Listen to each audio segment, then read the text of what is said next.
안녕하세요 여러분. 오늘도 우리 말씀을 읽기 오신 모든 분들 환영합니다. 오늘부터 우리 열왕기상을 함께 보도록 하겠습니다. 어제까지 다윗의 왕국에 대한 이야기를 드렸고, 오늘부터는 다윗 왕의 노년에 대해서, 그리고 다윗 왕이 죽고 난 이후에 솔로몬 왕과 또 열 왕들, 그래서 이스라엘을 통치했던 왕들의 역사에 대해서 함께 보는 시간들을 갖도록 하겠습니다. 그래서 여러분, 이제 열왕기상이라고 하면은요, 통일왕국을 이루었던 1장부터 11장까지 솔로몬의 이야기가 담겨 있고, 12장부터는 이스라엘이 남이스라엘과 북이스라엘로 갈라지는 이야기가 등장을 하거든요. 그래서 12장부터 22장까지 분열왕국의 역사를 다루고 있습니다. 그리고 그 이유를 열왕기 하서에 들어가서, 이제 열왕기 하서는 북이스라엘이 멸망하고 남유다가 멸망할 때까지의 역사를 담고 있습니다. 그래서 여러분, 우리 오늘부터 조금 열심히 들으셔야 되는 이유가, 우리가 이제 역사 이야기를 드리면서 목사님이 중간중간에 선지서 이야기를 같이 보려고 하거든요. 그래서 우리 이제 원래는 역사서만 쭉 우리는 기록이 되어 있는데, 그 중간중간에 어떤 선지자가 등장을 해서 무슨 말을 했는지 그 선지서들을 읽어보면서 그 당시의 상황과 또 그 당시의 정황들을 조금 더 자세하게 설명드리는 그런 식으로 좀 진행을 할 겁니다. 그래서 오늘부터는 이제 여러분이 좀 흔하게 들으실 수 없었던 그런 이야기들이 많이 있으실 거기 때문에 좀 잘 따라와 주시면 좋을 것 같다는 생각이 듭니다. 그래서 오늘부터 이제 그 이야기를 조금 이제 다윗 이후의 이야기를 드리겠습니다. 이제 열왕기상 1장에 보면은 다윗 왕이 나이가 많아서 늙었다 이제 이야기를 합니다. 다윗 왕의 이때 나이가 70세가 조금 넘었다고 해요. 75세까지 다윗 왕이 사셨거든요. 연세가 아주 지긋하셔서 이불을 덮어도 따뜻하지 아니하는, 그래서 여러분 찬바람이 막 솔솔 들어오는, 몸이 막 시리는 그 한기를 느끼는 그런 나이가 된 겁니다. 그래서 이불을 아무리 덮어도 따뜻하지 않으니까 사람들이 그 젊은 여인과 함께 주무시라고 수냄 여인 아비삭, 이런 이스라엘의 최고 미녀도 어떻게 또 섭외를 해서 이제 모셔와서, 그래서 이제 다윗이랑 같이 이제 누이기도 했는데, 그래도 여러분 이 몸이 회복이 안 돼요. 이제 하나님께서 부르실 때가 가까이 온 겁니다. 그런데 중요한 건, 여러분 사람이 나이를 들으면 이 우리의 육신은 쇠해지잖아요. 그래서 우리가 점점 나이가 드는 게 몸은 체감이 되는데, 이 중요한 게 여러분 마음은 늙지를 않습니다. 그러니까 우리가 이 몸이 점점 늙어서 이제 좀 연세 많이 지긋하신 분들 이야기를 들어보면 그렇다고 합니다. 이 연세가 많이 들어서 몸은 많이 쇠했는데 이 마음만큼은 늘 젊다는 거예요. 그래서 만약에 30년 동안 거울을 안 보고 살다가 그 30년 뒤에 거울을 보면은 본인이 나이가 든 거에 깜짝 놀랐거나 이제 이런 말도 합니다.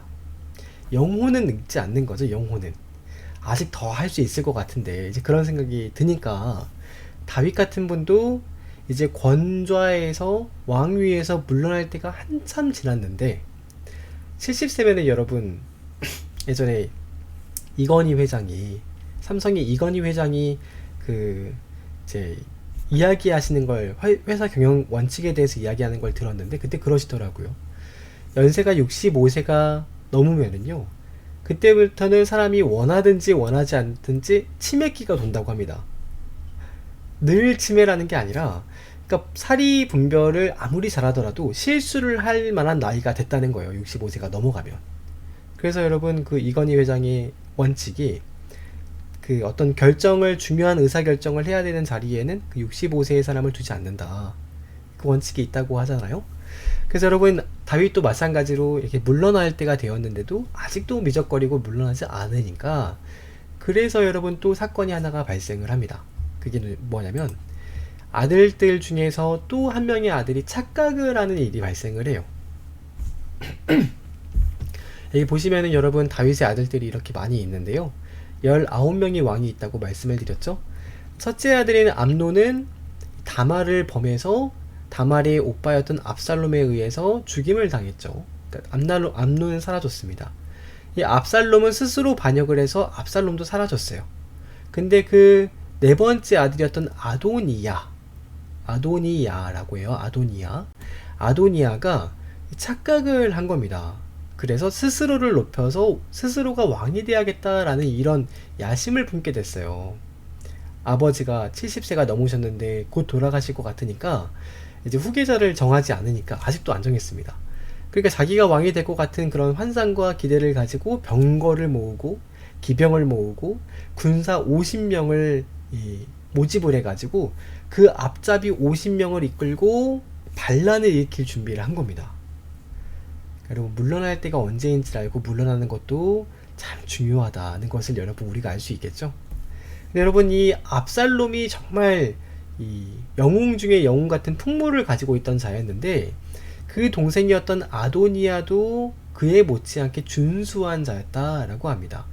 근데 심지어 용무가 준수할 뿐 아니라 다윗이 이 아도니아를 향해서 너가 어찌하여 그렇게 하였느냐라고 한 번도 혼을 내본 적이 없는 아들이었대요. 그러니까 여러분, 한 번도 혼을 낸 적이 없으니까 이렇게 아버지의 마음을 모르고 나중에 속을 썩이는 겁니다. 혼을 낼 때는 혼을 내야 되는데 한 번도 그를 섭섭하게 한 일이 없었더라. 그만큼 아꼈다는 거죠, 다윗이. 그러니까 여러분, 그런 걸 생각을 해볼 때 다윗이요, 천하의 영웅이고 이 골리앗을 때려잡는 능력을 가지고 있고 또 시와 노래와 이런 하나님께 찬양을 올려드리는 만능 엔터테이너 같은 그런 재능을 가지고 있지만 그런 다윗이라 할지라도 자녀들의 교육은 마음같이 되지 않았다. 여러분, 위로를 받으시길 바랍니다. 네, 우리 사춘기 또 자녀와 함께 생활하고 계시는 분들이 계시다면, 그리고 혹 우리 아이들이 이제 하나님을 조금 떠나는 것 같은 그런 모습이 있어서 너무 마음 졸이면서 전전긍긍 하시는 부모님들이 계시다면 위로를 받으시기를 바래요. 다윗 같은 영웅도 자녀 교육은 쉽지 않았더라 라고 성경은 이야기를 하는 겁니다. 근데 여러분, 그 중에 이 둘째 아들인 길르압이라고 하는 아들이 있었는데 이 길르압의 어머니는 누구냐면요, 아비가일입니다. 아비가일. 그 유명한 아비가일이세요. 근데 아비가일의 아들인 길르압이라는 분의 이야기는 딱 한 번밖에 등장하지 않아요, 성경에. 다윗의 둘째 아들은 길르압이었더라 라고 하고 그 뒤에는 이야기가 등장하지 않거든요. 그래서 학자분들이 여러가지 추측을 하고 여러가지 이야기를 하면서 길르압이 일찍 돌아가셨을까 이런 생각을 하는데요. 근데 그렇지 않고 다른 학설 중에 우리가 좀 추측을 해보고 또 신빙성이 좀 있는 그런 이야기 중에 하나가 뭐가 있냐면요, 이 길르압의 그 이름의 뜻이 무엇인가 하면 행동을 제한하다, 행동을 절제시키다, 이런 뜻이 있습니다. 그러니까 여러분, 아무래도 아비가일이 여러분 잘 아시는 것처럼 지혜가 충만한 어머니잖아요. 지혜로운 분이시잖아요. 그러니까 길르압이 태어났을 때 이미 장자였던 암논이 있었고, 그리고 아무리 보더라도 이 길르압이 이 다윗의 그런 아버지의 의도와 상관없이 함부로 정치에서 이렇게 나대면, 그러면 이제 그 아버지 나발도, 다른 남편 나발도 일찍 죽었잖아요. 그런 걸 볼 때 나중에 참 어려울 수 있으니까 어머니가 일찍부터 교육을 시킨 게 아닌가, 이제 이런 이야기가 있습니다. 그러니까 여러분, 이 아버지의 교육도 참 중요하지만 우리가 이스라엘의 그 유대인들의 교육법을 보면은 어머니의 교육이 아버지의 교육보다 훨씬 중요하다는 것을 우리가 알 수 있어요. 그러니까 지혜로운 그 어머니의 아들은 성경에 문제 하나 일으키지 않고 조용히 이제 넘어가는 거죠. 그런 이야기가 있습니다. 그래서 여러분, 아도니아가 착각을 해가지고 어떻게 하느냐 하면은 나중에 군대 장관인 요압, 그리고 또 제사장이었던 아비아달과 같이 모의를 해서 자기가 스스로 왕위에 오르는, 그래서 잔치를 베풀어요. 많은 사람들을 부르는 잔치를 베풀었는데 거기에 아까 말씀드린 50명, 그리고 다윗의 다른 아들들 다 초청을 하고 요압과 아비아들을 초청해서 자기가 스스로 왕이 된 것처럼 거기서 파티를 연 겁니다. 근데 여기에 초청하지 않은 사람들이 있었는데 그들이 선지자 나단, 그리고 경호대장 브나야, 제사장 사독, 이런 분들은 초청하지 않았어요. 그리고 솔로몬과 다윗의 처음부터 함께했던 용사들이 있었거든요. 그들은 초청을 안 했습니다. 그러니까 이들은 아비아다를 따르지 않고, 이들은 이 아도니아를 따르지 않고 왕의 명령이 있을 때까지 끝까지 기다렸던 충성된 사람들이었다는 겁니다. 그래서 목사님이 나단과 분하야 사토기의 이야기는 이제 우리 사무엘 하 이야기 드릴 때 좀 설명을 드렸었죠. 충성된 사람들, 이런 사람들이 있었기 때문에 다윗 왕국이 오래 갈 수 있었다, 영광스러울 수 있었다 설명을 드렸죠. 그래서 여러분, 이 이제 아도니아가 양과 또 살찐 소를 잡아가지고 사람들을 불러서 자기가 스스로 왕위에 오르는 잔치를 베풀었는데, 그거를 누가 들었느냐? 나단이 들었습니다. 나단. 그래서 나단이 누구를 찾아가느냐 하면은요, 밧세바를 찾아가요. 밧세바가 바로 여러분 솔로몬의 어머니잖아요. 햇사람 우리아의 전 아내였던 밧세바를 찾아갑니다. 그러면서 이야기하기를, 아니 밧세바시여, 핫깃의 아들 아도니아가 왕이 되었다는 소식을 못 들었습니까? 예전에 그 다윗 왕께서 말씀하시기를 솔로몬, 당신의 아들인 솔로몬이 왕이 되어야 한다고 약속하신 것을 잊으셨습니까? 근데 어찌 가만히 계시는 겁니까? 지금 당장 왕께 들어가셔서 아도니아가 스스로 높여 왕이 되었다고 말을 하십시오. 그럼 제가 거들겠습니다. 이렇게 이야기를 한 거예요. 그래서 들어가서 말을 했죠. 그 다윗이 그제서야 아차, 내가 실수했구나 생각을 합니다. 그래서 바로 나단과 또 제사장 사독 그리고 솔로몬을 불러가지고 밧세바를 통해서 얼른 너희는 가가지고 제사장의 그 기름 부음을 부을 때 붓는 뿔에다가 기름을 가득 채워서 솔로몬에게 기름을 부어라.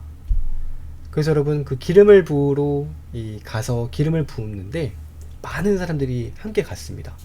그래서 솔로몬에게 제사장이 기름을 부으니까 얼마나 많은 사람들이 함께 만세를 외쳤는지, 그 이야기가 잔치를 하고 있는 아도니아의 그 궁까지 들린 거예요. 그러니까 아도니아가 만세 소리를 내리니까, 무엇이냐? 이 솔로몬에게 다윗 왕께서 기름을 부었답니다. 그 말 듣고 이제 아도니아는 벌벌벌 떨면서 이 제사장들만 들어갈 수 있는 그 제단에 가가지고 그 뿔을 붙잡고 번제를 드리는 제사장의 그 안에 들어가서 번제의 뿔을 붙잡고 바들바들 막 떱니다. 이 제사를 지내는 곳에는 함부로 사람을 죽일 수 없으니까 안 나오고 거기 버티면서 뿔을 붙잡고 막 바들바들 떤 거예요. 그러면서 사람들에게 얘기하기를, 이 솔로몬 왕이 자기를 죽이지 않겠다고 맹세하기 전까지는 절대 안 나가겠다. 이렇게 얘기를 한 겁니다.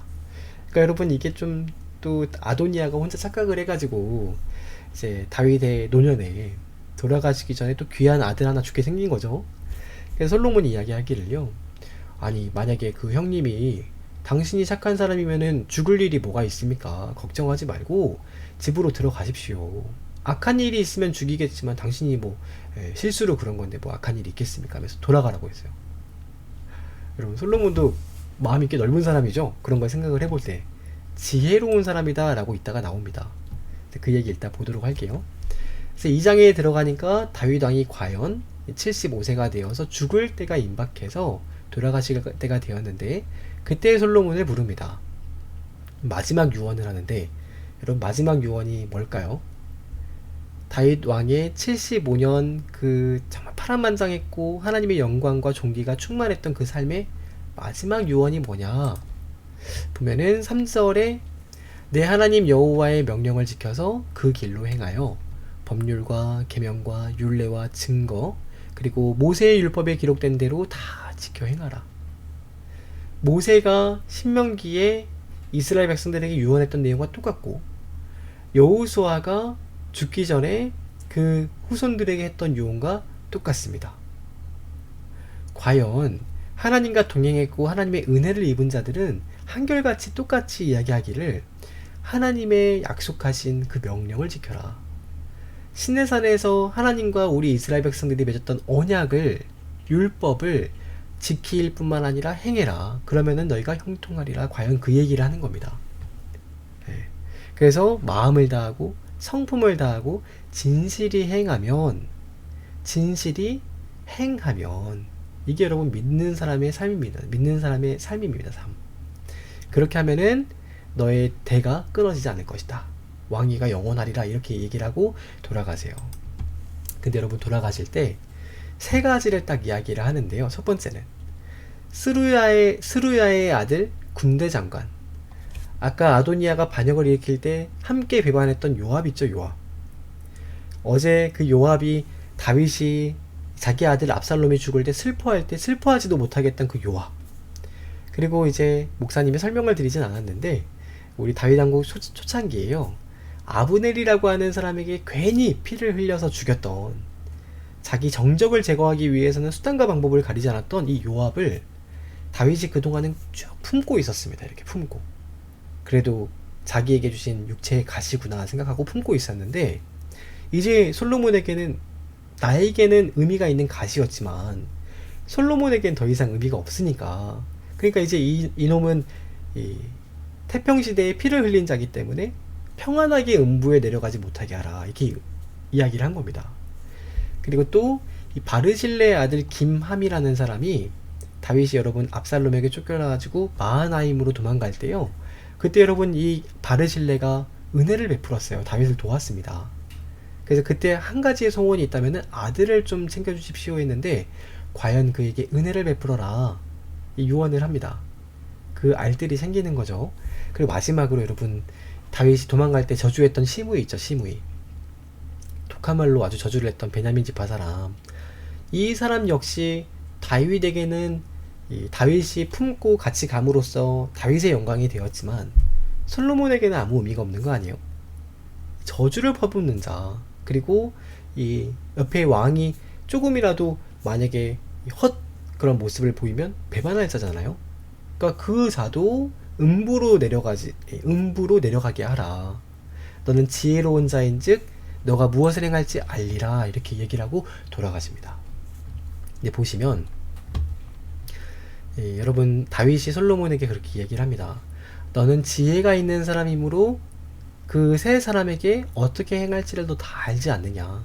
그들에게 그 행할 대로 행하라 라고 하고 돌아가시는데, 그러니까 여러분 솔로몬을 우리가 이야기할 때 1000번제를 드려서 하나님께 지혜를 받은 사람이다 라고만 생각을 보통 하지 않습니까? 근데 여러분 솔로몬은 원래부터 지혜가 있는 사람이었다고 다윗이 인식을 하고 있는 거예요. 지혜가 있었기 때문에 그 지혜가 있는데 더 지혜를 더하신 겁니다. 여러분 미련한 자에게 아무리 지혜를 더하신다 하더라도요, 솔로몬처럼 될 수는 없어요. 지혜 있는 자에게 지혜를 더하시고 자기가 가진 달란트에게 그 달란트를 가지고 하나님을 섬길 때 더 은사를 더하시고, 각기에 주신 재능과 은사가 다 다른 겁니다. 그러니까 솔로몬처럼 여러분 지혜가 있었기 때문에 또 지혜를 더 더하신 거죠. 그래서 여러분 우리가 무턱대고 아무 은사를, 나에게 아무 재능도 없는데 그냥 막무가내로 재능을 구한다고 얻을 수 있는 건 아니라는 걸 한번 말씀을 드려야 될 것 같아서 말씀을 드려요. 살생부를 남기고 다윗이 죽었습니다. 죽고 나서 이야기를 조금 드리고 마칠 텐데, 죽고 나서 여러분 이 아도니아라고 하는 자가 그 솔로몬의 형이잖아요. 근데 이 아도니아가 겁도 없이 솔로몬을 만만히 봤나봐요. 솔로몬이 쉽게 용서를 해줬다고 생각을 했는지, 아까 처음에 말씀드렸던 다윗이 이 나이가 많이 들었을 때 그 다윗이 몸이 시리니까 이스라엘에서 정말 아름다운 그 동네에서 아름다운 수냄 여인 아비삭을 다윗에게 주었다고 했잖아요. 다윗이 이 손도 안 대고 같이 잠자리를 하지 않았어요. 그냥 잠만 같이 잤거든요. 이렇게 이 젊은 여인과 함께 자면은 몸이 좀 그래도 낫지 않겠는가 해가지고 그냥 데리고만 있었습니다. 근데 그거를 아도니아가 욕심이 났는지 그 아버지의 아내였던 아비삭을 자기 달라는 거예요. 그걸 누구에게 가서 말하느냐? 밧세바에게 가서 말합니다. 솔로몬의 엄마. 근데 이제 밧세바는 생각을 하기를 뭐 그 정도는 줄 수 있지 않을까 생각을 하고 솔로몬에게 가요. 그래서 그 얘기를 하니까 이 솔로몬이, 아니 그가 내 형인데 어머니 그러면 그를 위해서 왕위도 좀 구하시지 그러세요. 아니 그 말이 됩니까 어머니? 아버지의 아내를 달라고 하는 게 말이 안 되는 말이지 않습니까? 그가 그렇게 죽기를 바라느니, 그런 악한 일을 이야기하면서 죽기를 바라니 살기를 포기한 건 아니겠습니까? 하면서 당장 사람을 보내가지고 이 아도니아를 쓱 해버립니다. 네. 여러분, 죽을 사람은 죽을 행동을 하는 거예요. 여러분, 왜 거기서 그렇게, 지금 이제 막 왕권 바뀌어가지고 시끄러운데 그런 걸 왜 구해가지고, 예, 죽임을 당합니다. 그리고 또 한 분이었던 아까 아비아들 있죠. 반역에 가담하신 분이잖아요. 이 아비아달은, 그런데 중요한 게, 솔로몬의 아버지 다윗과 함께 다윗이 젊은 날 하나님을 함께 섬겼던, 하나님의 그 법궤를 함께 지고 다윗을 따랐던 그런 어른이세요. 어른. 그러니까 아비아달은 죽이지 않고 어떻게 하느냐, 이 고향으로 돌아가셔서 관직을 이제 내려놓고 고향으로 가십시오 해가지고, 아비아달도 고향으로 돌아가게 하고 관직 박탈해 버립니다. 말년에 끝이 좋지 않죠. 그리고 여러분, 군대 장관 요압, 여러분 요압이 그 이야기를 들었겠죠. 아도니가 죽고 아비아달은 쫓겨나고, 그래서 바들바들 떨었겠죠. 그때 이제 그 분하야를 보내가지고, 요압도 쓱 해버립니다. 여러분, 한 명 남은 사람이 이제 시므이인데, 이 시므이는 사실 죽일 명분이 마땅치 않아요. 그래서 이제 솔로몬이 이야기하기를, 영감, 여기가 나이가 지긋하시거든요. 영감, 너무 오래 사셨소. 그렇지 않소? 이렇게 오래 사셨으니 이제는 노년을, 참 예전에 우리 아버지에게 했던 것도 있고 해가지고 참 좀 괘씸하지만 그래도 노년을 조심하면서 산다면은 내 영감을 해치지 않겠소. 예루살렘을 절대 벗어나지 말고 조용히 앞으로 돌아가실 때까지 지내시오 라고 하면서, 혹시라도 예루살렘 밖으로 넘어가면은, 벗어나면 죽이려고 하는데 괜찮겠소? 이렇게 묻습니다. 그랬더니 시므이가 뭐 예루살렘도 넓은데 굳이 나갈 일이 있겠나 싶어가지고 그러겠다고 해요. 근데 3년쯤 지났을 때 시므이가 자기가 부리는 노예 둘이 도망을 갑니다. 근데 예루살렘 밖으로, 성 밖으로 도망을 간 거예요. 근데 이 사람이 겁도 없이, 솔로몬이 지금 이제 막 왕위에 올라가지고 그렇게 바쁜데 나 같은 늙은 사람 하나를 무슨 감시하겠느냐 싶어가지고, 뭐 나에게 무슨 신경이나 쓰겠느냐 싶어가지고 자기가 했던 말이 있음에도 불구하고 노예를 잡으러 자기가 직접 나가요. 그러니까 여러분, 죽을 사람은 죽을 행동을 한다니까요. 그래서 여러분, 솔로몬이 그 말을 당장 듣죠. 그 시므이만 감시하고 있었는데, 감시하지 않을 것 같았는데 솔로몬은 시므이만 보고 있었습니다. 지혜로운 사람이라. 그래서 시므이가 나갔다는 말 듣고 당장 분하야를 보내가지고 깨끗하게 처리를 하고 나니까, 분하야에게 명령해서 시므이를 치고 나니, 그가 죽은 후에 솔로몬의 나라가, 이 나라가 솔로몬의 손에 의해서 견고하여졌다. 왕권을 강화한 거죠. 왕권 강화. 그래서 여러분, 이 솔로몬이 사실은 이제 그 자기의 왕위가 위태위태했습니다. 사실 위태위태. 그래서 그 이유가, 솔로몬에게는 형제간이 19이라고 했잖아요. 일단 형제가 너무 많아요. 그리고 아버지가 일찍부터 후계자를 정한 게 아니라 돌아가시기 전에 솔로몬에게 왕위를 물려줬기 때문에, 이게 뭔가 좀 끝맛이 안 좋습니다. 근데 뿐만 아니라 여러분, 솔로몬의 어머니가 누구냐? 바세바잖아요. 바세바. 그러니까 여러분, 참 이게 왕권에 대한 그런 뭔가 불안한 그런 게 있었던 거예요. 그래서 여러분, 솔로몬이 나중에 이 왕위에 오르고 나서 자기의 첫 번째 아내로 맞이했던 사람이 누구냐면, 저 이집트의 그 애굽의 왕 바로의 그 딸과 정략 결혼을 맺어서 자기의 왕권 강화에 힘을 씁니다. 그래서 그런 어떤 이 연쇄 작용들이 다 있는 거죠. 그리고 여러분, 이렇게 정적들을 숙청을 하면서 왕권을 강화하는 모습을 보여줍니다. 그리고 또 하나가, 그렇게 하면서도 여러분, 솔로몬이 좀 불안해해요. 그래서 했던 일이 하나가 뭐냐면요, 예루살렘에서 왼쪽 위로 조금 올라가면은 기브온이라고 하는 곳이 있습니다. 근데 예전에 이때까지만 해도 다윗이 하나님의 성전을 아직 못 지었잖아요. 그래서 사람들이 다 기브온에 와가지고 엄청 큰 산당이 있어서 거기서 하나님께 제사를 지냈거든요. 그러니까 솔로몬도 그 다윗의 아버지였던 다윗이 명령했던 유언도 있고, 또 솔로몬 스스로도 그 당시에는 하나님을 정말 사랑하고 신앙하는 마음이 있었거든요. 그래서 여러분, 솔로몬이 기브온 산당에 가가지고 제사를 지냅니다. 제사. 성전 아직 건축하지 않아서 산당에 가서 제사를 지내는데, 기브온 산당에서 여러분 제사를 지낼 때 일천번제를 드렸다라고 이야기를 해요. 일천번제. 그랬더니 하나님께서 그 일천번제를 드린 거에 감격하셔서 솔로몬이 밤에 잠을 자는데 솔로몬의 꿈에 나타나셔서 솔로몬아, 내가 너에게 무엇을 줄까? 너가 왕이 되자마자 그래도 나에게 와가지고 이렇게 구하고 기도를 하니 내가 너의 기도에 응답하고 너에게 기도를 들어주어야겠다. 무엇을 주기를 바라느냐. 이제 이 이야기를 하는 겁니다. 그래서 여러분, 이게 오늘 마지막 말씀드릴 주제인데, 이 이야기를 보기 이전에 일천번제에 대해서 잠깐 말씀을 드려야 될 것 같아요. 여러분, 일천번제는 엘레프라는 단어가 일천이고요. 올로트가 제사, 들어 올리다, 올려드리다. 이 올로트, 그런 제사라는 의미가 있습니다. 근데 여러분, 엘레프가 일천이라는 뜻도 있지만 소라는 뜻도 있어요. 소. 그러니까 이제 엘레프 올로트 하면은 일천의 제사가 되는 거고, 여러분, 일천의 제사는 뭔가 말이 안 맞죠? 일천의 소의 제사, 뭐 일천의 양의 제사, 이렇게 하면은 좀 말이 맞는데, 일천의 제사 하면은 뭘 드린지 모르잖아요. 말이 조금 좀 매끄럽지 않습니다. 그래서 학자분들이 이 엘레프는 소다, 소 라고 하시는 분도 계시다는 거예요.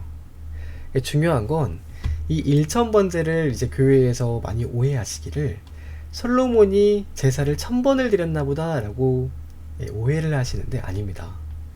1000번을 드린 게 아니라 일천의 양이나 염소를 드렸거나 아니면은 소의 제사를 드린 겁니다. 그냥 1000번을 드린 게 아니라는 겁니다. 1000번을 드린 게. 그러니까 우리 이제 교회에서 일천번제라고 해서 1000번의 헌금을 드리면 하나님 소원을 들어주신다, 이제 이런 이야기가 있잖아요.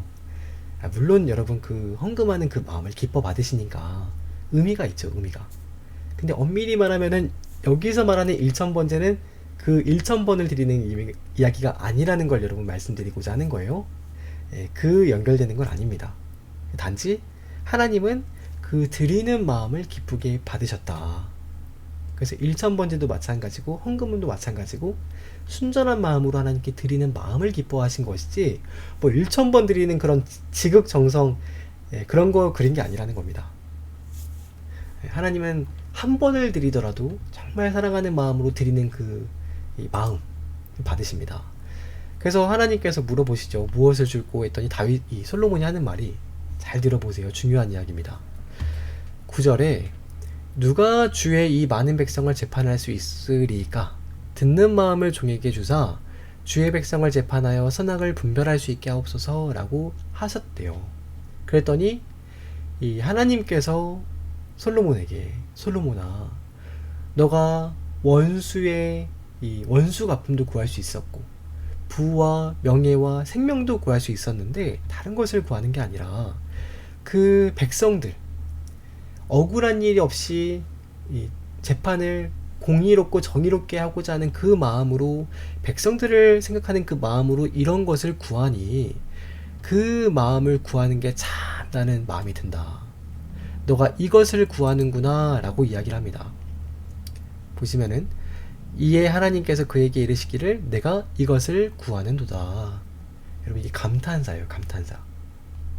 그러니까 하나님께서는 솔로몬이 1000번제를 드린 그 1000마리 양을 보면서 그 1000마리 양을 보면서 감동하신 게 아니라, 솔로몬의 정말 사심 없이 또 백성들을 사랑하고 아끼는 마음으로 하나님께 그들을 위해서 듣는 마음을 구하는 그 마음을 보시고, 공의와 정의를 구하는 그 마음을 보시고 그게 마음에 든다고 하셨다는 겁니다.